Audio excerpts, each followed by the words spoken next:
Hola, ¿qué tal? Buenas tardes. Me presento con ustedes. Mi nombre es Emanuel Hernández. Yo soy Business Development para Count, que es una compañía de Equifax, para todo lo que es Latinoamérica y Brasil. Y el día de hoy vengo a contarles acerca de la gestión de contracargos, en qué consiste todo este proceso y sobre todo cómo tratar de reducir las pérdidas por fraude ocasionadas por este proceso, ¿verdad? Y para poder entrar en materia y empezar a hablar de todo lo que tiene que ver con el contracargo, lo primero es entender de entrada cuál es el journey digital que nuestros clientes experimentan dentro de los canales digitales, ¿verdad? Sobre todo en la parte de e-commerce. Y para entrar en este detalle, del lado derecho eh, está el primer paso, ¿verdad? Que son parte de los retos que nos encontramos durante todo el journey digital. Y uno de los retos más importantes es el famoso Account Takeover Protection, ¿verdad? O la protección contra el robo de credenciales, ¿verdad? Hablando de temas de fraude, este es uno de los tipos de fraude que ha tenido un mayor crecimiento en la región, hablando de Latinoamérica y Brasil en los últimos 3 años. Eh, Evidentemente disparado inicialmente por la pandemia, por el boom y el crecimiento de los canales digitales. Y en este caso, pues los defraudadores también, al igual que en los comercios hemos disfrutado de este gran boom, ellos también han aprovechado esta situación para ir implementando cada vez mejores y mejores herramientas alrededor de cómo cometer fraude en el ámbito digital. Y una de ellas, una de las más que han crecido más en los últimos tiempos, es el robo de credenciales. Y este paso para protegernos de ellos, evidentemente, tenemos que actuar desde el inicio del proceso, ¿no? Los procesos principales de estos pasos es la creación de cuenta y el login de cuenta. Es decir, este es el momento en el cual nosotros decidimos abrirle la puerta a nuestros clientes, ¿no? Qué tan rígidos somos con las políticas para poder permitirle a un cliente crear una cuenta en nuestro sitio y poder transaccionar dentro de ella. Hablando un poco más acerca del paso 2, ¿verdad? Viene el evento eh, principal que queremos proteger, sobre todo en la parte de e-commerce, y tiene que ver con proteger los pagos, ¿verdad? Parte de las actividades que suceden dentro de esta situación cuando un cliente ya está dentro de nuestro sitio con sus credenciales logueado, evidentemente puede ser adicionar un medio de pago nuevo al sitio, ¿verdad? Hacer algún cambio de información sensible dentro de la cuenta, utilizar o comprar tarjetas de regalo o gift cards, el abuso de los programas de lealtad que muchos de los comercios pueden implementar para premiar a sus clientes y evidentemente ya el evento mismo de generar una compra en línea, ¿verdad? Estos dos pasos que vemos en este proceso del journey digital los clasificamos dentro de lo que llamamos la preautorización, ¿verdad?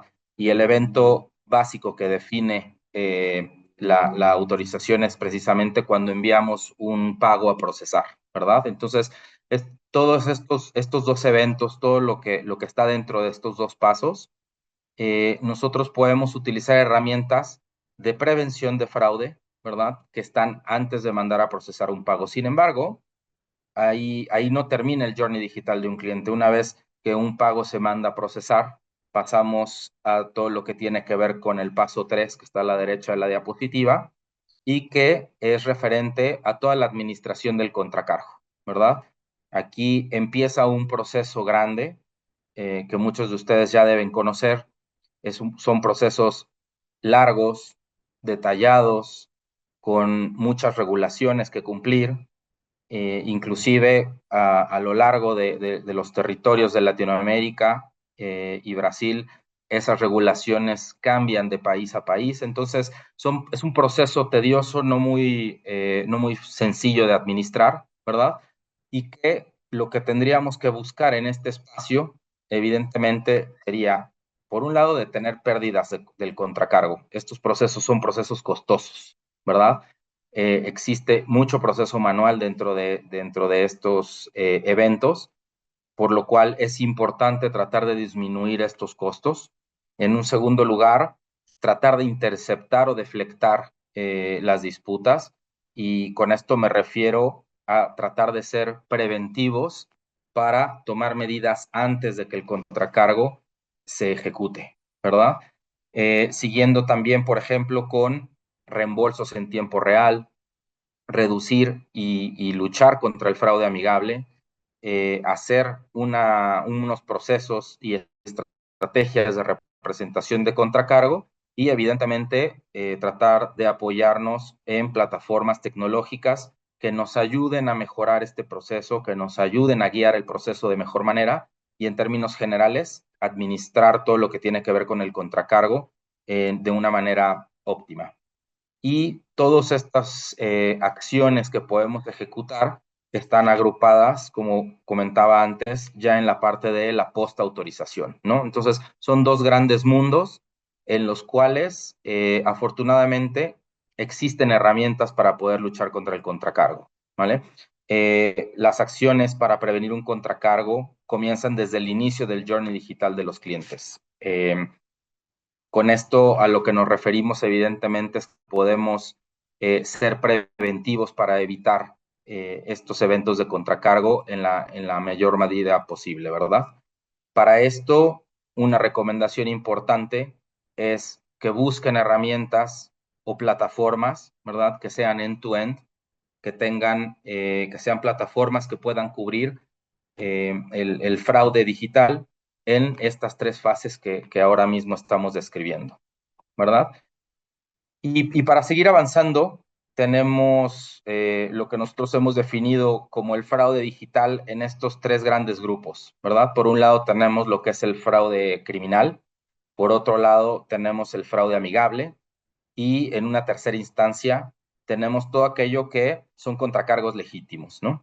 Entonces, vamos a ir abordando en esta presentación uno por uno y lo más importante, vamos a ir hablando un poco de qué acciones podemos tomar para prevenir y mejorar la administración del contracargo dependiendo de estas categorías. Y el primer reto que encontramos en la presentación es el fraude criminal, ¿verdad? Y aquí vamos a hablar un poquito de algunas métricas, ¿verdad? Que les voy a mostrar que hemos obtenido de algunas encuestas, ¿verdad? En diferentes territorios, tanto en Estados Unidos como en Latinoamérica. Sin embargo, estas métricas hemos visto que son generales y aplicables en general a todo el territorio, ¿no? Uno de los puntos más importantes que hemos visto que ha tenido un crecimiento grande dentro de la región es la utilización de la inteligencia artificial por parte de los defraudadores. Entonces, la tecnología innovadora que nosotros mismos utilizamos en el día a día para mejorar nuestros procesos como empresas, para mejorar nuestras ventas como e-commerce digital, nosotros que estamos envueltos en la parte de prevención de fraude, que utilizamos todas estas herramientas de inteligencia artificial y machine learning para protegernos contra el fraude, de esa misma manera, las bandas delictivas, las asociaciones fraudulentas, las utilizan para ir cambiando la manera en que realizan sus fraudes y que sea mucho más difícil detectarlos, ¿verdad? Para lograr su cometido.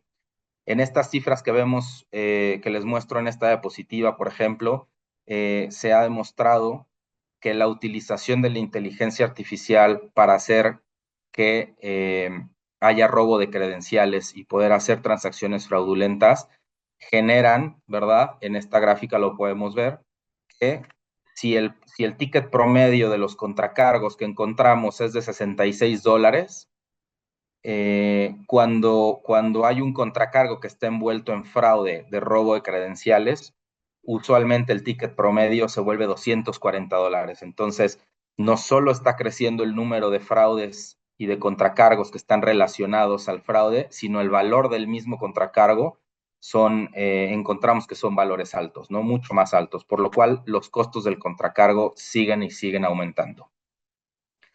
Encontramos tres tipos de fraude cometido con inteligencia artificial y el primero es el card testing. Muchos de ustedes ya lo conocen. Consiste en que los estafadores generen bots empoderados por inteligencia artificial para hacer intentos rápidos de compras pequeñas dentro de los sitios, buscando probar toda la información robada que tienen de medios de pago, tarjetas de crédito, nombres de personas, y entender cuáles de ellas son exitosas para después utilizar esos datos que fueron exitosos en compras mucho más grandes y en sitios diferentes. Por otro lado, tenemos los bots para hackear.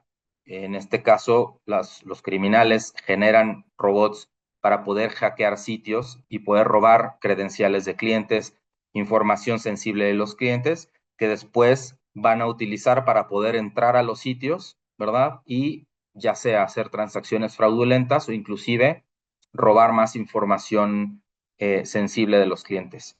Y por último, está el phishing, que el phishing es el que ha tenido mayor crecimiento en los últimos 2 años, ¿verdad? Pero en este caso en particular, ahora están haciendo phishing que está empoderado por inteligencia artificial, utilizando aplicativos como ChatGPT, por ejemplo, para que los correos electrónicos de phishing que se generan sean mucho más creíbles, tengan mucho más inteligencia y sean mucho más feasibles. Por ahí encontramos ya muchos correos de phishing que son fáciles de detectar. Vemos que las traducciones de los mensajes con los cuales están queriendo hacer fraude eh, están mal traducidos, ¿verdad? Entonces, por ahí es medio fácil de detectar, pero ahora los criminales están utilizando este tipo de tecnología para poder ser más precisos y más eficaces en su trabajo, ¿no? Dentro de las estadísticas que hemos recabado en el último año, el 85% de los líderes de ciberseguridad que fueron entrevistados en las encuestas afirman que los ataques de bots que han recibido tienen por detrás inteligencia artificial que los está empoderando, ¿no? Entonces, esto es muy difícil de mantenerse protegido al día, ¿verdad? Sin embargo, pues hay que, como dicen por ahí, hay que atacar el terror con terror, ¿verdad? Entonces, importante para luchar contra este tipo de fraudes y prevenir, ¿verdad? Que los defraudadores generen mucho más afectación a nuestros comercios, es utilizar herramientas, ¿verdad?, de prevención transaccional en tiempo real, ¿no? Una de las partes importantes para no afectar el negocio es que la experiencia del usuario tiene que ser buena en nuestros sitios. Entonces, hay que tener un balance entre la fricción que ponemos a nuestros clientes dentro de nuestros comercios, ¿verdad?, con el nivel de seguridad que estamos buscando para prevenir el fraude.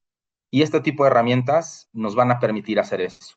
Por un lado, tenemos que buscar herramientas que utilicen bases de datos globales y colaborativas para prevenir el fraude. Y esto es eh, salirnos de los modelos clásicos de prevención de fraude que aprenden con información únicamente de nuestro propio negocio y del comportamiento de nuestros clientes dentro de nuestro sitio, sino buscar herramientas que además estén retroalimentadas, ¿verdad? Y que nos ayuden a protegernos con información global, con comportamientos de clientes fraudulentos alrededor de todo el mundo. Los fraudes no nada más vienen de nuestros propios países, sino muchas veces vienen de afuera. Entonces, es muy importante que las plataformas antifraude cuenten con este tipo de características. En segundo lugar, evidentemente, tecnologías, apoyarnos de tecnologías para prevenir el fraude, como pueden ser las tecnologías biométricas, como pueden ser el device fingerprint, para analizar los dispositivos desde los cuales están haciéndose las transacciones dentro de nuestro comercio, y herramientas que puedan detectar y romper VPNs para conseguir entender realmente, tener una foto de ese dispositivo lo más fehaciente posible y, como decía anteriormente, poderlo comparar con bases de datos globales para entender si estos dispositivos han estado envueltos en fraudes anteriormente, ¿no? Otra característica importante, como ya decía, modelos de prevención de fraude estén empoderados también por inteligencia artificial y machine learning, que nos puedan mantener al día, ¿verdad? Modelos actualizados diariamente con las nuevas formas o métodos que están utilizando los defraudadores para cometer los ilícitos.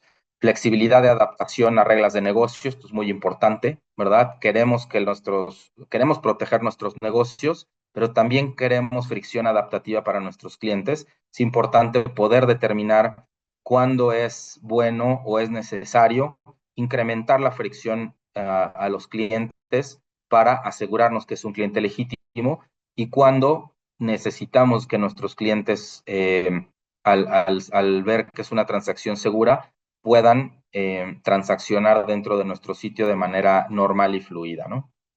Entonces, estas son las recomendaciones para tratar de prevenir, ayudarnos a prevenir todo lo que tiene que ver con fraude criminal. En un segundo reto nos encontramos con el fraude amigable y posiblemente este es uno de los más complicados para poder afrontar, ¿verdad?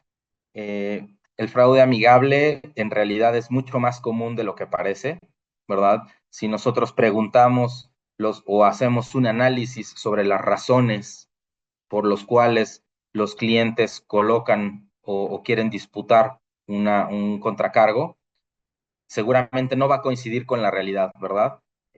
Muchas veces van a utilizar algunas razones por el cual están haciendo un contracargo que no es la real, ¿no? Y en las encuestas que hemos hecho, los consumidores atribuyen un 24% de los casos a transacciones no autorizadas, ¿verdad? Que me parece un número bastante razonable.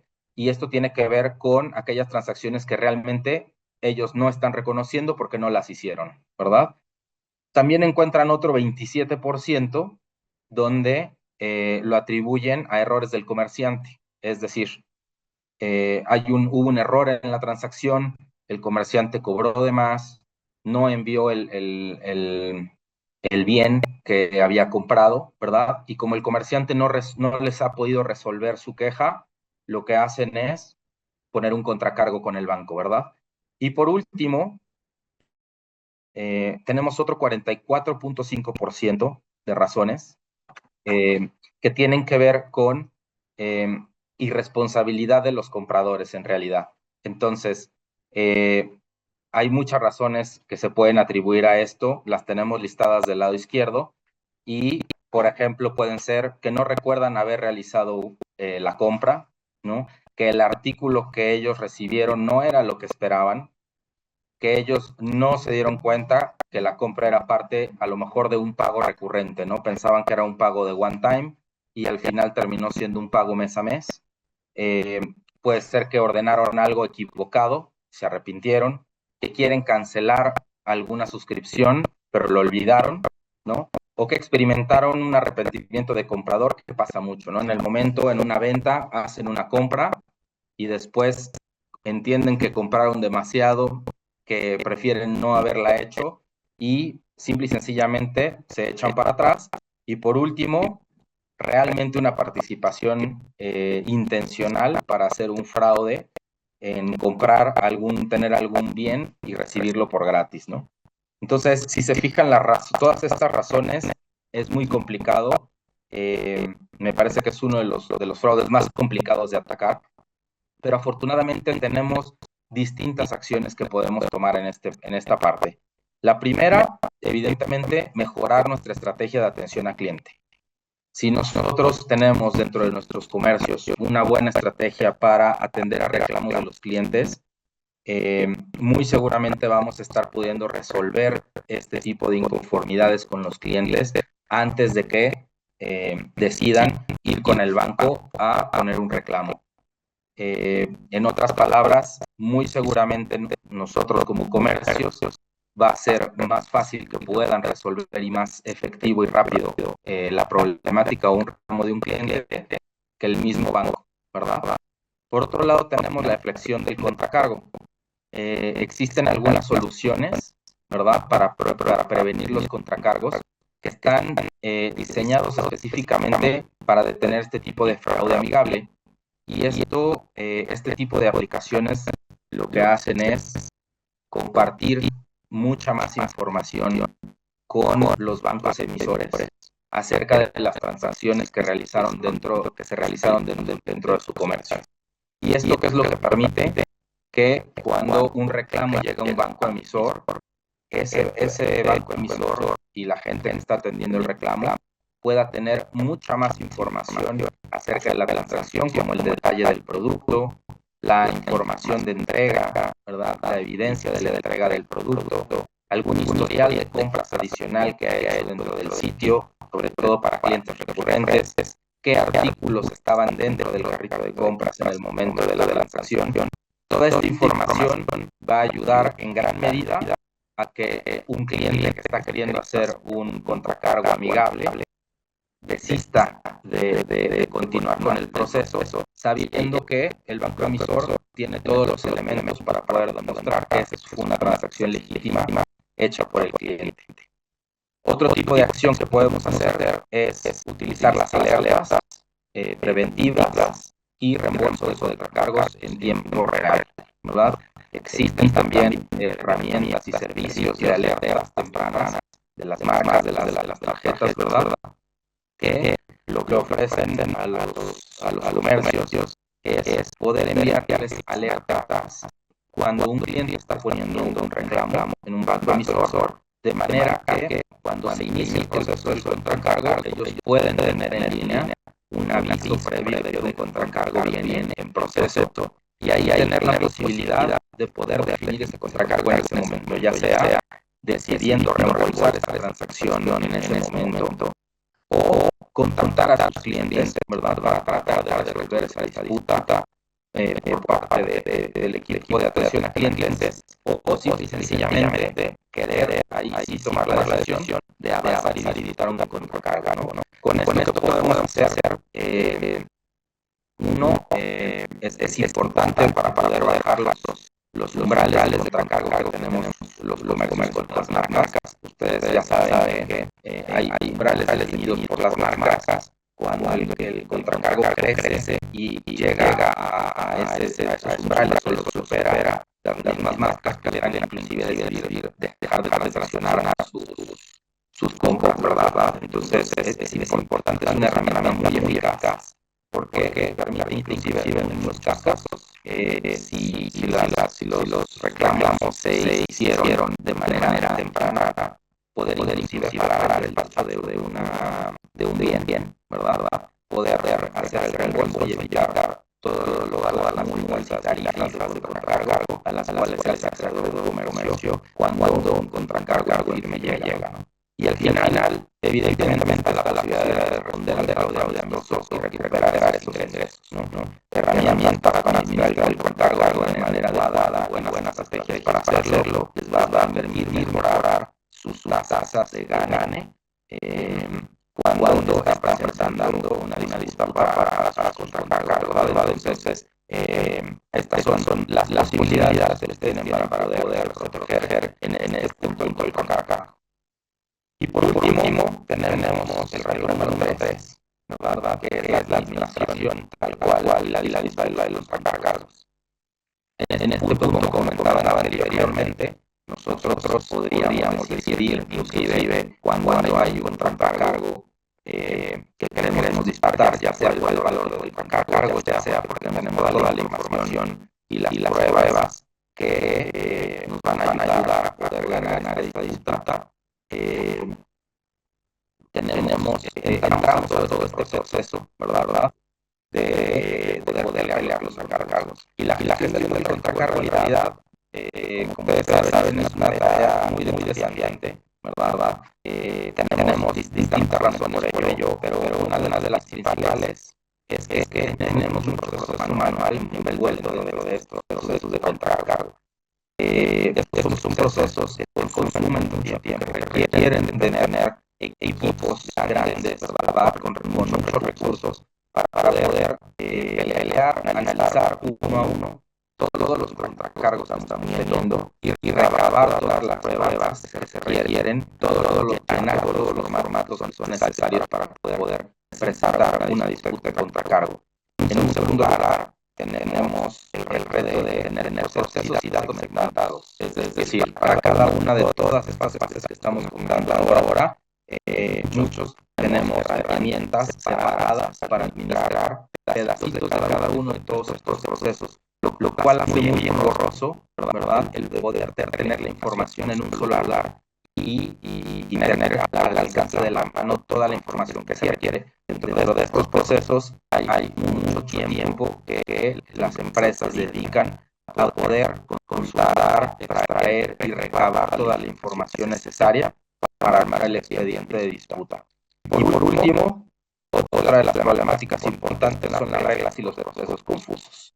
Como les comentaba anteriormente, inclusive de país a país, las regulaciones para luchar contra el contracargo y los procesos del contracargo cambian, son muy detalladas, por lo cual a menudo es complicado entender el proceso al 100%, ¿verdad?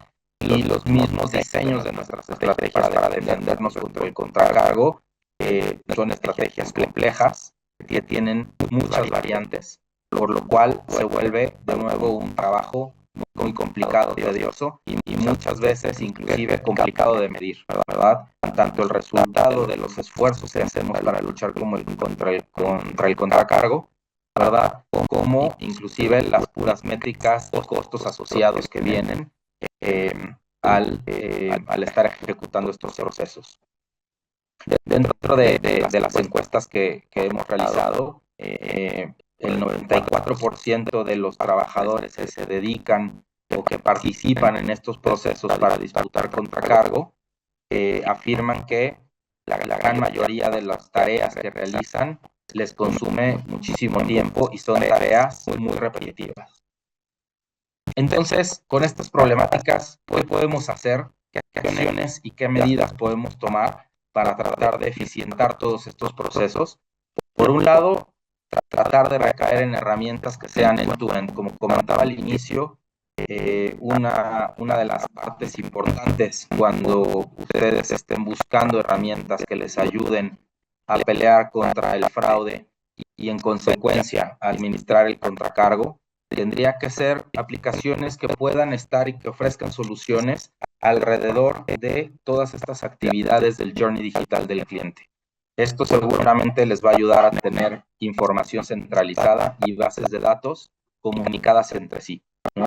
Muchos tendrán esta problemática de tener cierta información capturadas en Excel, otra parte de la información estará en bases de datos, tener múltiples aplicativos, servidores, diferentes plataformas actuando en distintas partes del proceso y que se vuelve complicado y caro comunicar entre ellas y productos también que se encuentren inclusive en la nube, ¿no?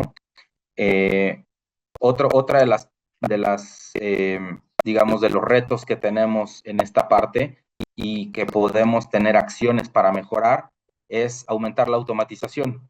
Este tipo de herramientas para administrar el contracargo nos va a permitir todas estas tareas repetitivas que los trabajadores dicen tener en todo este proceso, podemos automatizarlas para reducir todo el esfuerzo, ¿no? Dentro de las encuestas, los mismos trabajadores nos dicen que cuando han aplicado proyectos para poder automatizar la gestión del contracargo, encuentran que el tiempo para poder definir un contracargo o resolver un contracargo se disminuye en un 84%. Y esto evidentemente nos va a representar ahorros en personal, ahorros en tecnología, ahorros en pagos o rentas de aplicaciones, etcétera. Parte de los números que hemos recabado, 67% de los trabajadores encuestados nos dicen que el tener herramientas de automatización los hace a ellos mismos ser más productivos. El 58% nos dice que la automatización les ayuda a ahorrar tiempo en todos los proyectos y el 65% nos dice que inclusive el tener herramientas automatizadas les hace disminuir el estrés de trabajo. Entonces, encontramos realmente muchos beneficios en poder tener este tipo de herramientas que permitan concentrar la información, que permitan establecer un patrón y unas estrategias muy bien definidas para poder pelear contra el contracargo y automatizar los procesos que van a permitir tener ahorros, ahorros en toda esta parte del proceso, tanto en plataformas como en recursos humanos. Y bueno, hasta acá con mi presentación. De nuevo, les quiero agradecer mucho la atención por haberme escuchado en esta presentación. En esta diapositiva yo les dejo mis datos. Una vez más, yo soy Emanuel Hernández Rosete, Business Development Latam para Account. Y aquí abajo les dejo mi correo electrónico. Como ven, el proceso para defender el contracargo es un proceso largo y tedioso, pero no están solos. Existen herramientas en el mercado y cualquier duda, comentario que ustedes quieran hacerme, ahí está mi correo electrónico, me pueden contactar. Y hasta acá con la presentación, una vez más, les agradezco mucho su atención. Muchas gracias.